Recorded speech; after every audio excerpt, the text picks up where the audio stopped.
एक बार एक छोटी सी बच्ची हाथ में मिट्टी की गुल्लक लेकर के भागती हुई एक दवाइयों की दुकान पर गई। वो काफी देर तक वहां पर खड़ी रही, लेकिन दुकानदार का ध्यान उसकी तरफ नहीं गया क्योंकि और भी बहुत सारे लोग खड़े हुए थे।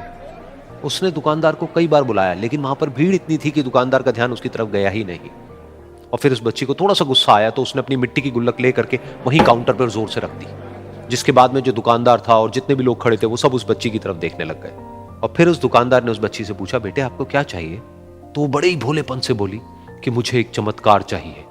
ये सुनकर के दुकानदार को कुछ समझ नहीं आया, ना ही वहां पर जो लोग थे उनको कुछ समझ में आया, और सब उसकी तरफ देखने लग गए। फिर दुकानदार ने बोला, बेटे चमत्कार तो यहाँ पर नहीं मिलता है।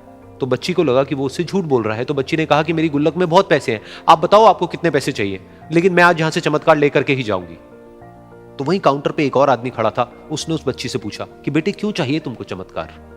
तब उस बच्ची ने अपनी कहानी बताई कि अभी कुछ दिन पहले मेरे भाई के सर में बहुत तेज दर्द हुआ, तो मेरे पापा मम्मी उसको हॉस्पिटल ले गए। उसके बाद कई दिन तक मेरा भाई घर नहीं आया। तो मैंने कई बार अपने पापा से पूछा, लेकिन उन्होंने मुझे कुछ नहीं बताया। उन्होंने बार बार यही कहा कि वो आ जाएगा, वो कल आ जाएगा, वो कल आ जाएगा, लेकिन वो आ ही नहीं रहा था। तो मैंने देखा कि मम्मी रो रही है, और पापा मम्मी को कह रहे थे कि उसकी दवाइयों के लिए और उसके इलाज के लिए जितने पैसे चाहिए उतने मेरे पास में नहीं है, अब उसको कोई चमत्कार ही बचा सकता है। तब मुझे लगा कि अगर मेरे पापा के पास में इतने पैसे नहीं भी हैं तो क्या हुआ, मेरे पास में तो है। तो मैंने जितने भी पैसे जोड़ रखे हैं वो सारे लेकर के मैं इस दवाई की दुकान पर आई। फिर उस आदमी ने उस बच्ची से पूछा, कितने पैसे हैं तुम्हारे पास में? ये सुनते ही उस बच्ची ने अपनी गुल्लक उठाई, जमीन पर फेंकी और तोड़ दी, और पैसे गिनने लग गई। बाकी सब लोग खड़े होकर के उसको देख रहे थे। थोड़ी देर बाद उसने सारे पैसे अपने हाथ में इकट्ठे किए और बोली, मेरे पास में पूरे 19 रुपए हैं।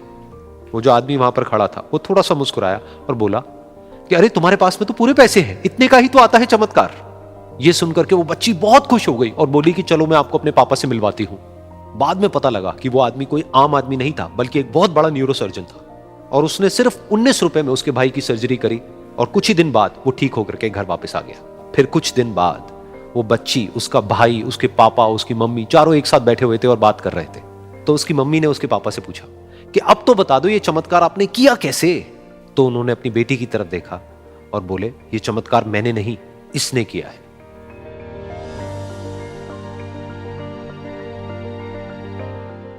तो यहां पर एक बहुत बड़ी बात है जो हम उस छोटी सी बच्ची से सीख सकते हैं कि जिंदगी में कभी कभी ऐसा होता है कि हमको कोई रास्ता नजर नहीं आ रहा होता है और हम लोग हिम्मत हार जाते हैं। तब हमारे अंदर एक बच्चा होता है जो कोशिश करने से कभी भी पीछे नहीं हटता है। वो हार मानने को तैयार नहीं होता है क्योंकि उसको ना शब्द समझ नहीं आता है। वो बच्चा जिसके लिए कुछ भी नामुमकिन नहीं है, क्योंकि वो हर हाल में कोशिश करता ही रहता है।